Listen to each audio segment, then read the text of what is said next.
Lucia's dream began in a thick, unnatural silence. It was the kind of silence that seemed to muffle even the beating of her own heart. In her vision, she found herself standing at the threshold of a bedroom that felt both familiar and wrong. The door creaked open at the slightest touch, revealing a room bathed in a dull grey light, as if the very air inside resisted the presence of holiness. The walls were cracked and tired. The bed, though neatly made, seemed untouched by rest or peace. A cold draught slipped through the unseen cracks in the foundation, and the faint smell of dampness clung to the heavy air. As she stepped inside, the temperature seemed to drop further. Her breath, visible in the chill, formed quick clouds in the dimness. On the wall opposite the bed hung a large mirror, its surface fractured by a jagged line that ran from the top to the bottom like a scar through the room's soul. Lucia's reflection in the mirror was distorted, her face stretching and warping in ways that seemed to echo silent cries. But it was not her reflection that froze her in place. Beyond her twisted image, deep within the glass, a shadow stirred. A figure, motionless, yet undeniably aware. The presence was neither entirely human nor entirely spirit. It watched her through the broken mirror, faceless but heavy with intent. It was not anger that radiated from it, nor hatred. It was something colder, ownership, as if it belonged here, and she was the intruder. She tried to turn away, to call, out to form a prayer on her lips, but the weight of the room pressed against her chest, locking her voice inside. Her gaze dropped to the floor, where a thin line of ash circled the bed like a chain. On the nightstand rested objects that seemed innocuous at first glance. A framed photograph with a cracked glass, an old letter tied with a faded ribbon, and a small, dusty crucifix leaning at an odd angle. Yet from each item, Lucia felt threads of sorrow, anger, and despair reaching out like invisible vines, wrapping around the room, suffocating the air.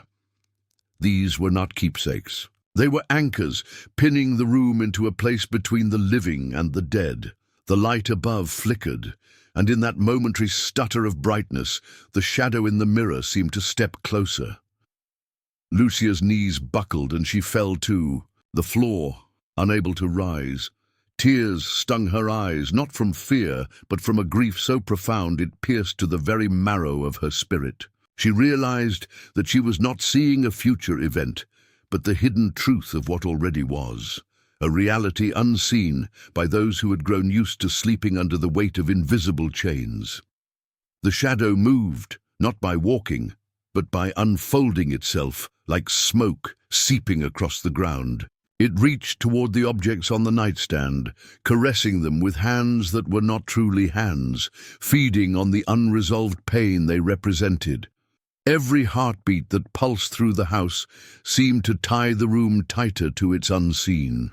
Captor, Lucia's eyes were drawn once more to the cracked mirror, where an image began to form behind the shadow. It was not a face but a door, an ancient wooden door swinging open in slow motion. Through the door, she glimpsed a landscape of barren, broken ground, stretching endlessly beneath a sky of ashen gray. It was a place without seasons, without sun, without memory, and yet it pulsed with life, life that had been twisted and forgotten. A whisper, soft as breath and heavy with sorrow, reached her ears. It spoke not in words but in knowing, planting a truth into her soul that no waking thought could dismiss. Objects left behind, objects bound by grief, anger, and irreverence, do not simply sit idly. They become wounds in the fabric of a home.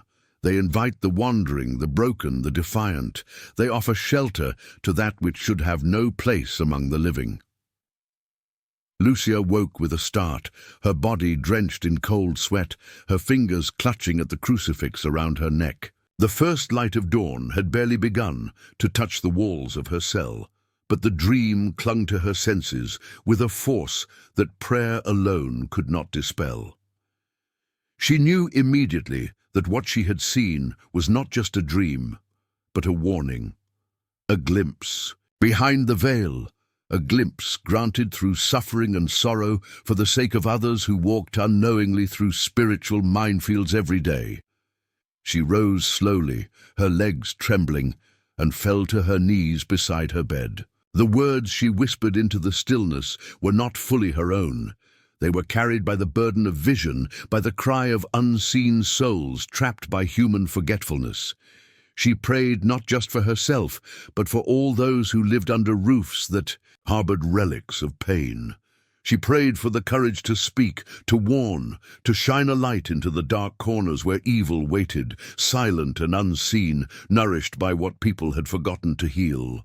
Outside her window, the first bird of the morning sang, its clear voice piercing the heavy mist that still clung to the earth. The day had come, but Lucia knew that behind the waking world a hidden battle continued to rage, and that it would soon be her task, with the help of Padre Pio, to teach others how to see, to fight, and to reclaim what was meant for light. Padre Pio had long understood what many refused to believe. Evil does not always storm into a home with violence and terror. More often, it slips in quietly like smoke through a crack, unnoticed until it has already saturated the air. He had seen it too many times to dismiss the pattern.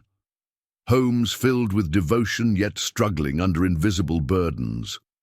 Families praying earnestly yet divided by constant tension.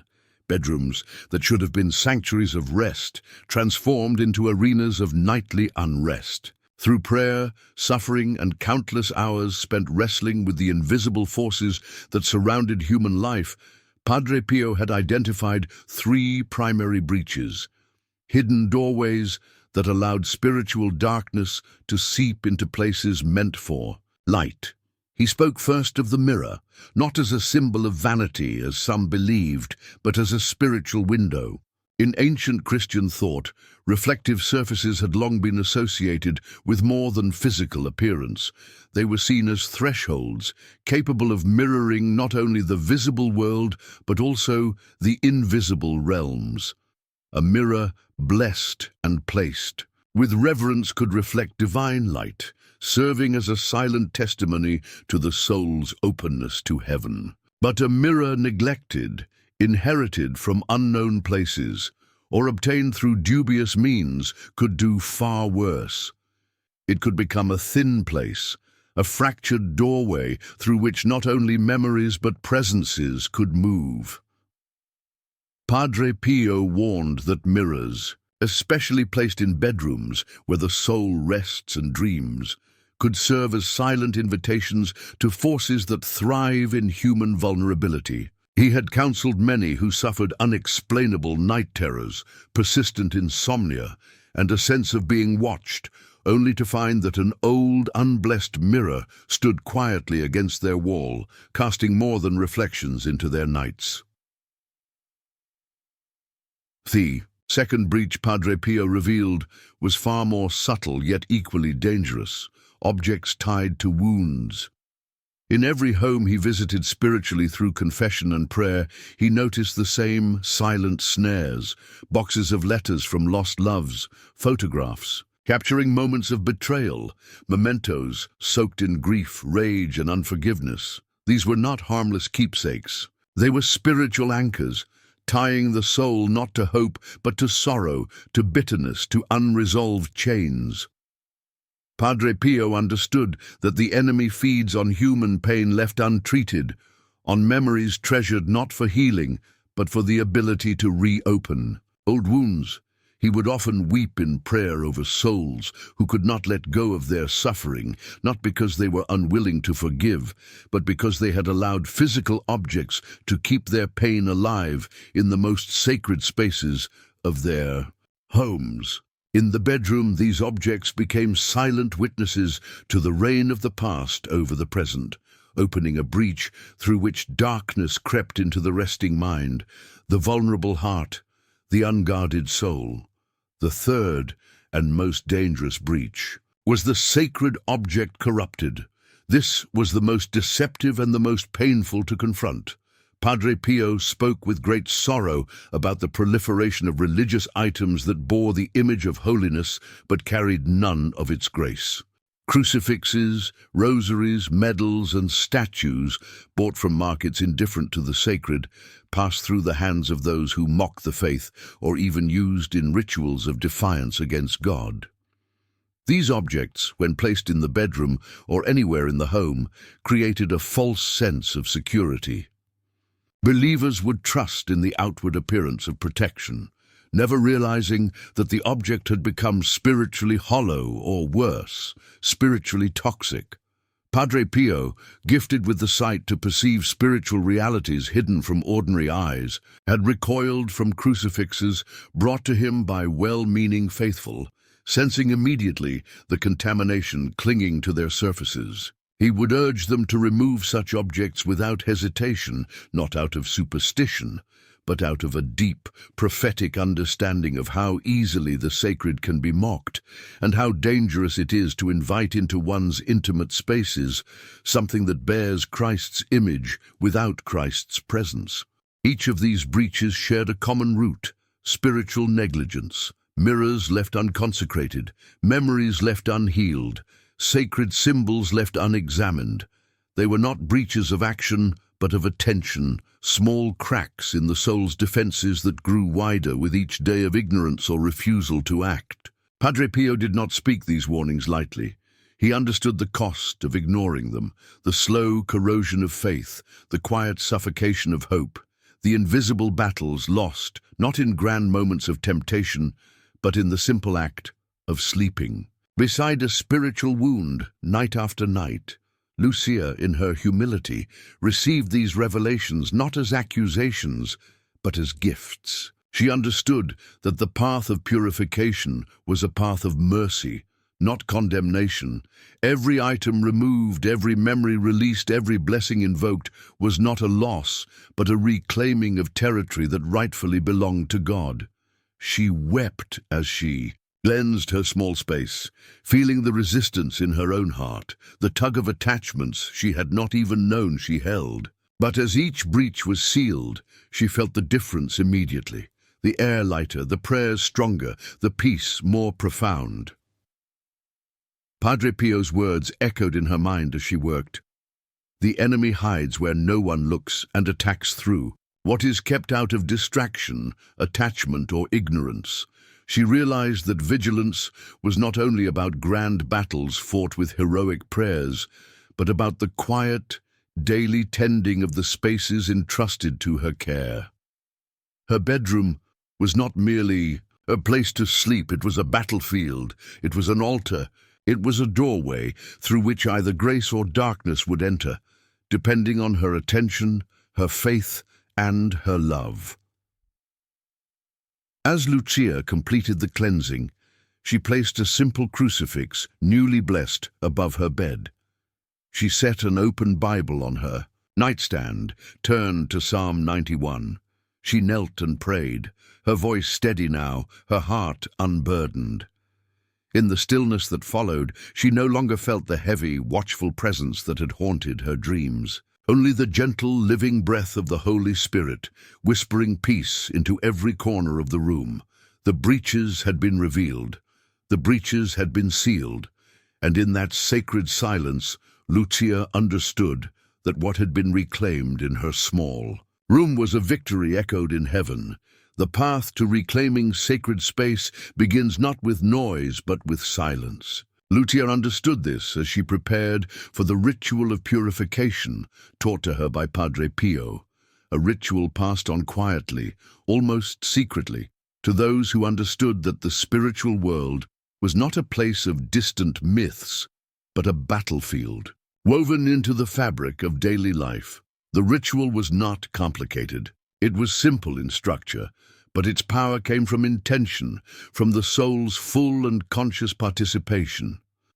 Every movement, every word mattered, not because of superstition, but because faith, when directed with clarity and love, moves mountains that are invisible to the eyes. She began, as Padre Pio instructed, by gathering holy water, freshly blessed and carried with reverence. The small bottle seemed insignificant, yet it contained more spiritual potency than all the elaborate defenses the world could build. She stood at the threshold of her bedroom, feet firmly planted, the bottle pressed to her heart. Before she entered, she closed her eyes and breathed deeply, asking silently for the presence of Christ to go before her. She did not rely on her own strength. She invoked the authority given by the wounds of Christ, by the cross that shattered death itself. Stepping inside, she moved to the doorframe. She dipped her fingers into the holy water and traced the sign of the cross upon the wood, whispering the prayer Padre Pio had taught her. In the name of the Father, and of the Son, and of the Holy Spirit, may all evil leave this place. May only the Holy Spirit dwell here. She did not rush the words. She spoke them slowly 3 times, letting their truth settle into the very bones of the house. As she moved along the perimeter of the room, she repeated the prayer at each corner, at each threshold, the windows, the closet, the bed itself. Every place where the enemy could have laid a claim was confronted by the living water of grace. Lucia then turned her attention to the objects Padre Pio had warned about. She examined each with prayerful discernment, not through sentimentality, but through the clear eyes of faith. The cracked mirror, untouched by blessing, was covered and removed. She wrapped it in cloth and placed it outside, not to discard in anger, but to separate what was no longer welcome. She opened drawers and searched under the bed, gathering letters tied to memories of sorrow, photographs whose smiles hid scars, gifts once precious but now tainted by betrayal or pain. One by one, she collected them, treating them not with hatred but with solemnity, as one might remove a splinter deeply embedded in the flesh.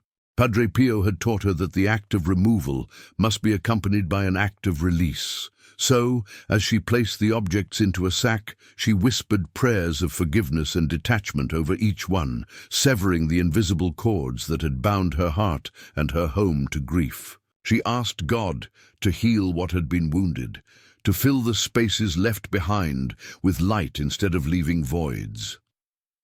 When the removal was complete, Lucia returned to the center of the room, now bare and strangely still. She knelt beside her bed and lifted her hands, palms open, offering the space anew to God. It was not enough to cleanse. Emptiness was dangerous. What had been swept clean must be filled with a greater presence, lest darkness find a way back in. Following Padre Pio's instructions, she placed a blessed crucifix above her bed, high where it could be seen upon entering. She laid an open Bible upon her nightstand, its pages set deliberately to Psalm 91, the ancient prayer of divine protection.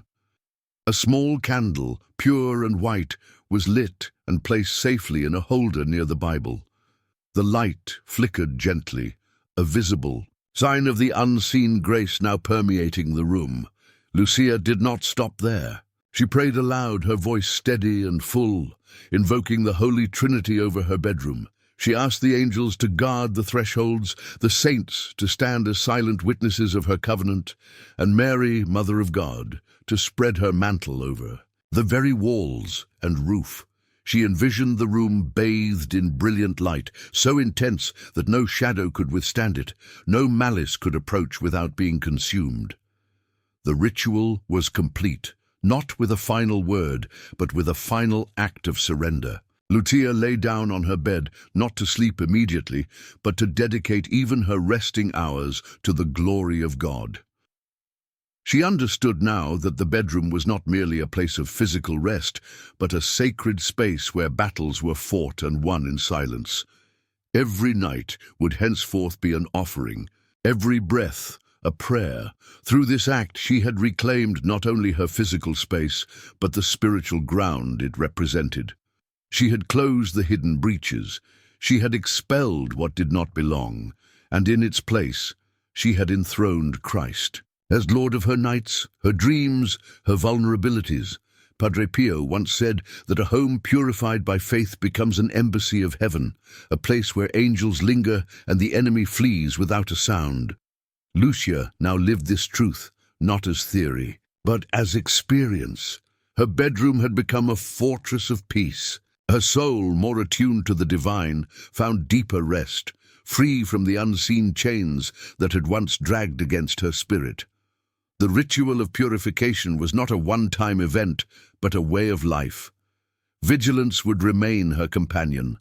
Prayer would be her armor. Gratitude would be her song. She knew that the darkness would always seek entry, but she also knew that the smallest light, when tended with love and courage, would always prevail. The path to lasting spiritual protection is not walked in a single step. It is a journey marked by decision, perseverance, and a continual return to God's grace. Padre Pio understood this truth well, and taught that purifying a home, especially the most intimate spaces like the bedroom, required not only a moment of cleansing, but a rhythm of transformation. This is why he guided Lucia through what would later be called the 3-day challenge, a sacred sequence of preparation, purification, and consecration designed to fortify the soul and its dwelling place against the encroachment of evil. Lucia embraced the challenge, not as a burden, but as a solemn pilgrimage within the walls of her own home, a journey she knew would leave a permanent imprint upon her spirit. The first day began with a radical act of detachment. Lucia understood that to make room for God's presence, she must first remove anything that could create a foothold for darkness. She entered her bedroom not as a mere occupant, but as a guardian reclaiming territory. Every item was seen through new eyes, spiritual, eyes sharpened by prayer. She carefully inspected the books on her shelves, removing any that sowed seeds of fear, despair, or distraction. Decorations that once seemed charming but now carried undertones of superstition or vanity were removed without hesitation. She emptied drawers looking for old letters, trinkets from broken relationships, photographs soaked in sorrow or anger. Nothing was too small to escape her notice. Lucia worked methodically, her actions infused with prayer, whispering as she moved, "Lord, let only what glorifies you remain." The process was not without pain. Some items tugged at her heart with the subtle ache of memory. Yet she remembered Padre Pio's words, "Love must not cling to the ashes of what God calls you to leave behind." By nightfall, her room was bare of all that could hinder the movement of grace. It stood ready, humble and empty, waiting for the next step. The second day unfolded under the mantle of purification. Lucia rose before dawn, the light still veiled in the deep blue of early morning. She filled a small vessel with holy water and opened her Bible to Psalm 91, the ancient song of refuge and protection. With deliberate steps, she circled her room. At each corner, she dipped her fingers into the blessed water and marked the space with the sign of the cross, proclaiming aloud the words of the psalm, "He who dwells in the shelter of the Most High will rest in the shadow of the Almighty." Her voice, though soft, carried authority. It was not a mere recitation, but a proclamation, a declaration of ownership and belonging. Each word drove back the invisible presence of fear, anxiety, and oppression. Lucia sprinkled the water along the walls, across the windows, around the bed, leaving no space untouched. As she prayed, the atmosphere shifted. The air grew lighter, sweeter, as if unseen chains were breaking, as if the very stones and wood of her room were awakening to grace. This was no superstition. It was a spiritual reality Padre Pio had often spoken of, spaces remember. And now, her bedroom was being rewritten in the language of heaven. The third day dawned with a profound stillness. The cleansing had been accomplished. The breaches had been sealed. Now came the consecration, the claiming of her room not only as a place free from evil, but as a sanctuary filled with divine presence. Lucia placed a fresh white candle at the center of her room and lit it. the small flame dancing bravely against the shadows. She retrieved her rosary, newly blessed, and knelt before the candle, beginning the prayers that had been her lifeline since childhood. Each Hail Mary, each Our Father, each Glory be rose like incense, weaving a mantle of light around her and around the space she had fought to purify. The rosary was not hurried, it was savored, each bead a step deeper into the heart of God.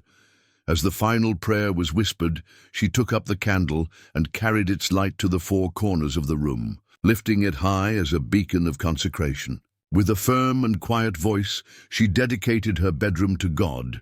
May this room be a dwelling place for your spirit, a resting place for your angels, and a fortress against all evil. When the final prayer was spoken, Lucia remained kneeling, her heart silent before the presence that now filled the room. There were no flashes of light, no visible miracles. Yet she knew with a certainty that surpassed sight that the space had been transformed. It was no longer merely a bedroom, it was an altar, a battleground claimed for Christ, a sacred refuge where she could rest without fear. Padre Pio had taught her that physical spaces reflect spiritual realities, and now her bedroom reflected a reality forged not by the world, but by heaven itself. The 3-day challenge was more than a ritual. It was a reordering of allegiance, a visible and invisible turning toward God with every fiber of her being. Lucia knew that the enemy would still roam, still seek cracks to exploit. But she also knew that vigilance, prayer, and consecration would keep her fortress strong, and she carried the certainty that where faith stands, fear cannot abide. Her bedroom, once a quiet witness to unseen battles, now bore silent testimony to a greater truth. Light had entered, darkness had fled, peace had claimed its throne. And through these 3 sacred days, Lucia had not merely changed her surroundings, she had changed herself. The journey Lucia undertook within the 4 walls of her bedroom was never about the walls themselves. It was about the unseen reality they enclosed, about the invisible battles that rage quietly in spaces where the human heart is most vulnerable. Through the guidance of Padre Pio and the wisdom of the Church, she learned that purification was not merely an act of cleaning, but an act of reclaiming.